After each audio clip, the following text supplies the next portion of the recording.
There are tons of exciting moments in Game of Thrones, but today, we're going to be talking about some of the most satisfying scenes to ever grace our television screens. Or computer screens, that doesn't matter. This is a series which does not let us down when it comes to the payoff, and the only way that we can cope with some of the horrible characters is knowing that it's only a matter of time before they meet a grisly end.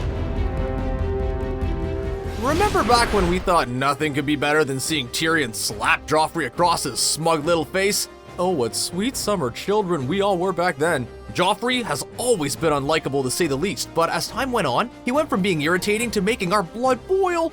Not only was he positively infuriating, but he was a threat to some of our favorite characters. Case in point, poor, honorable Ned Stark, who just couldn't help himself when it came to being noble. Compared to Dothraki weddings, the average Westeros wedding is a dull affair. At least Joffrey helped his guests enjoy a memorable evening by dying horrifically during his own wedding reception. While the Red Wedding left us all in tears, the Purple Wedding had us screaming with joy as we watched Joffrey clawing helplessly at his throat. Yeah, Game of Thrones is weird like that. Not only did we finally get to see the sadistic Joffrey go out, but he did so after consuming a poison known as the Strangler. The way he went out made Ned Stark's tragic execution look downright peaceful by comparison. Then we were left wondering, who are we going to hate as much as we did Joffrey? Ned Stark might have turned out to not be Jon Snow's father, but the two men did have a lot in common. They both possessed the rare traits of being practical and honorable, but unfortunately those things are rare because they often aren't conducive to survival, as both Ned and Jon learned the hard way.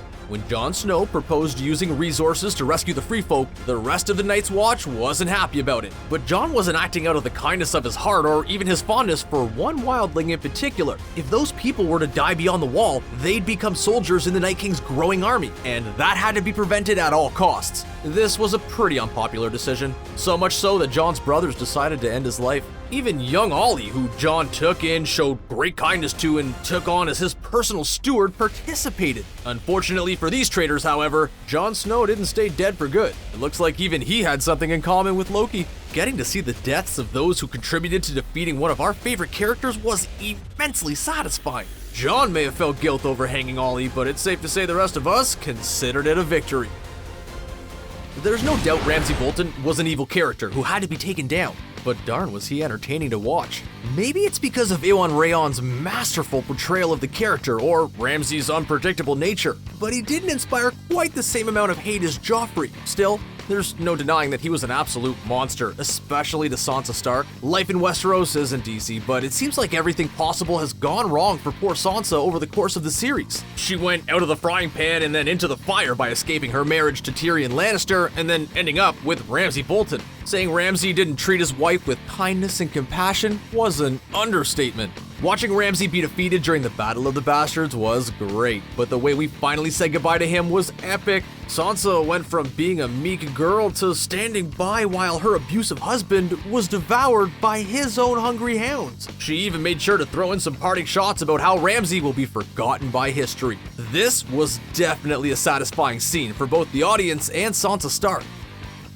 One of the characters ranking up there as most hateable was definitely Walder Frey. Not only was he downright cruel to everyone around him, but particularly infuriating was how well his life seemed to be going. Sure, he complained about being disrespected, but he lived a very long life, and in Westeros, that's not easy, as you've probably noticed. He has tons of children, but none that he particularly likes, and when he loses a wife, he just gets a new one. When Robb Stark defied their agreement and then married Talisa instead of Walder's daughter, Walder was livid. We won't go into all of the details of the notorious Red Wedding, mostly because we're still not over it, despite it happening in Season 3, but at least that tragic and infuriating incident led to one of the greatest acts of revenge in the entire show. Say what you will about Arya Stark, but this girl is dedicated. Anyone can take someone down by just sticking them with the pointy end of a sword, but Arya traveled overseas to learn how to be the best little assassin she could be. She pulls an Eric Cartman and tricks Walder Frey into eating his own family members before ending them. This may have been satisfying for us, but apparently it wasn't enough for Arya, who went on to poison all of his sons.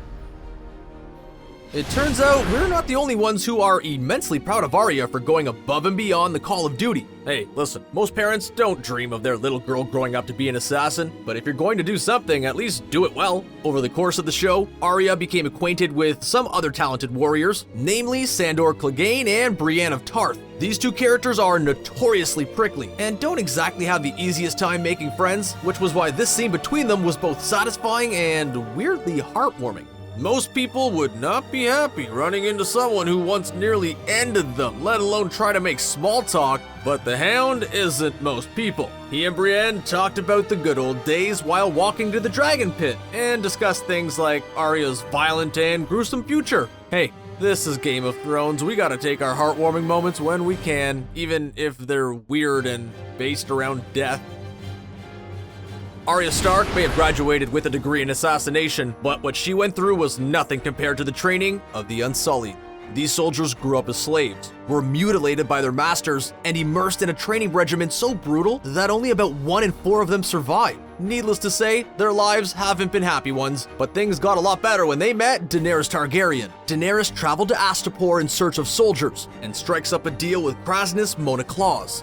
8,000 Unsullied soldiers and 5,000 boys still in training in exchange for a single dragon. Throughout their meeting, Krasnys is rude and demeaning to Daenerys, who he assumes can't speak Valyrian. We know it's shocking a slave owner would have such terrible manners, but don't worry, he gets his. Daenerys reveals that she speaks fluent Valyrian, orders Drogon to set Krasnys ablaze, and commands the Unsullied to turn on their former masters. After Astapor is under her control, she frees the Unsullied, who immediately proclaim her as their leader and vow to follow her as free men. Say what you will about Daenerys, but she knows how to get results and inspire loyalty. Unfortunately for him, Viserys Targaryen never managed to be as likable as his younger sister Daenerys. Although he told anyone who would listen that he was the rightful heir to the throne of Westeros, with no army and no throne, that claim failed to impress. He hoped to obtain the power necessary to take his throne back from the usurper Robert Baratheon by marrying off Daenerys to Khal Drogo. Right from the get-go, anyone with a bit of perspective and foresight could have predicted this was a bad idea. From their very first meeting, it was abundantly clear Viserys knew absolutely nothing about the Dothraki and their ways. That can be dangerous under the best of circumstances, but when you're dealing with the battle-loving Dothraki, it's pretty much suicidal. Daenerys tried her best to protect her brother from himself, but he was really determined to make his appearance on Game of Thrones a brief one. First, he attacks Daenerys while she's pregnant with Khal Drogo's child. Then, he's a downer during the weird Dothraki heart-eating baby shower, and he threatens Daenerys in front of Khal Drogo. Needless to say, this doesn't go over well, and Drogo promises to give Viserys a golden crown. However, it's not exactly as Viserys had hoped, because Drogo proceeds to pour molten gold over his head. Part of being a Game of Thrones fan means taking delight in the demise of your enemies, and by enemies, we of course mean those characters you just can't stand. Not only did Olenna Tyrell manage to be one of the best characters on the show, but she managed to be an absolute legend to the very end. We realized that the Queen of Thorns was totally over it from pretty much the moment that we met her. She's seen too much in her life to be impressed by a needlepoint of roses. She has bigger and better schemes to worry about.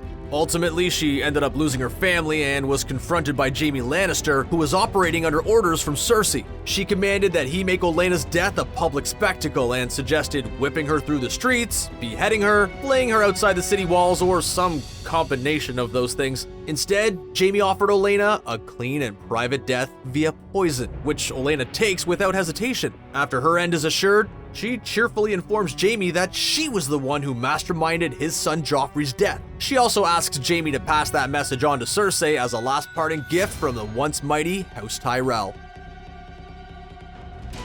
The Battle of the Bastards was definitely one of the most notable moments in the expansive history of Game of Thrones. It was a face-off between Jon Knows-Nothing Snow and Ramsay Mad Dog Bolton, and things started off pretty terrible for Jon Snow. Even his sword was shaking with terror when facing down Ramsay's forces. Things started out with Rickon Stark being struck down by Ramsay, and then things promptly get worse. The men of Winterfell and their allies are heavily outnumbered by Ramsay's men, and at first, it looked like there was no way Jon Snow was going to survive, especially after being nearly crushed to death. But then the sound of a war horn rang out, and we don't think we've ever heard such a beautiful sound. Suddenly, reinforcements from the Vale poured onto the battlefield, turning the tide of the fight in favor of Jon Snow. All of a sudden, we could stop holding our breath and start cheering for Ramsay's defeat. Although the North lost many good men, including the tragic death of one, Ramsay was defeated thanks to the timely intervention of the soldiers of the Vale. There was a time in the history of Westeros when the Faith of the Seven reigned supreme and had a ton of power, and this was a particularly dark period of history. The Targaryens were responsible for stripping the church of its power to dispense justice, dole out punishments, and pass legal judgments over people. But Cersei decided that, you know what? That's a grand idea to give the church all of its power back that it had proven incapable of handling properly in the past. After all, what could go wrong? Apparently the saying, those who can't learn from history are doomed to repeat it, isn't a thing in Westeros. Cerseis Plan went pretty much as badly as anyone could have guessed, particularly for her. She knew she had to clean up her mess and did so by blowing up the Sept of Baelor. This moment was truly shocking, but our enthusiasm was tempered somewhat since this meant the death of Margaery Tyrell and her family. But seeing Cersei take down Septa Unella, yeah, that we could get behind. This time, Cersei was the one yelling shame while Unella was left screaming in the hands of the terrifying undead mountain. Tywin Lannister held a grudge against his youngest son Tyrion because his birth caused the death of his beloved wife, and he wasn't pleased about him being a dwarf either. Although these things were hardly Tyrion's fault, it didn't make Tywin feel any more warmly towards his youngest son. The joy over seeing Joffrey die was cut short when Tyrion was charged with the crime. During the wildly unfair trial, Tyrion did make an impassioned plea in his own defense and moved us with his words. It was great to see him standing up for himself, but unfortunately, it didn't go over very well. Tyrion lost the trial and nearly lost his life until he was saved by his brother Jaime. On his way out of the castle, Tyrion made a brief pit stop to take down his former girlfriend and then finally take vengeance against his father. Being shot with a crossbow with your pants down is quite the way to go, but especially so when your son is the one doing it. Not only was this an epic moment of revenge, but it spawned a ton of jokes about whether or not Tywin Lannister really does poop gold. It almost feels like cheating to mention any moment with the dragons. Even after watching the show for so many years, we can't help but be excited every time these guys are on screen. From the moment we saw them emerge with Daenerys from a massive fire, we've been borderline obsessed with them. But there's been a few moments where these guys really shine and help deliver some highly anticipated justice. Being a ruler isn't easy, even when you have a huge army and 3 huge dragons. Daenerys struggled to maintain control of Meereen after receiving less than a warm welcome to the city. The Great Masters and the Sons of the Harpy did everything possible to drive Daenerys and her forces out, and to make matters worse, Daenerys found out that Astapor and Yunkai had once more been overtaken by slavers. All of this really put a damper on her plan to leave and head back to Westeros to claim the Iron Throne, and this is what the Masters hoped to capitalize on when they met up with Daenerys one last time. They offered to let her and Tyrion leave the city as long as they left the Unsullied and Missandei behind to be returned to slavery. Oh, and they wanted to end the lives of her dragons too. This made it all the better when Daenerys calmly responded that she was there to negotiate the surrender of the Masters, not her own. The dragons decimated some of the Master's ships while leaving the others to give her an armada to travel to Westeros. During the War of the Five Kings, Robb Stark was named the first king in the North in over 300 years, and as we're sure you know, that proclamation didn't really help him out very much. Still, being named the king in the North is an honor and means you have the full support of your bannermen. Jon Snow's reign as Lord Commander of the Night's Watch ended pretty much as terribly as possible, so it's safe to say he must have been worried about being hurt quite literally again, but after retaking Winterfell, the people of the North rallied behind Jon and proclaimed him the king in the North. It was a huge moment for Jon, and we were thrilled to see his heroic actions finally be validated. This also meant the North was asserting its independence from the Iron Throne, which had the added bonus of irritating Cersei. Of course, later on, Jon would renounce the title of King in the North in order to pledge loyalty to Daenerys, but this doesn't diminish the accomplishments which led to the title in the first place. There are some places in Westeros which are simply small pockets of extreme weirdness, and the Eyrie is one of them.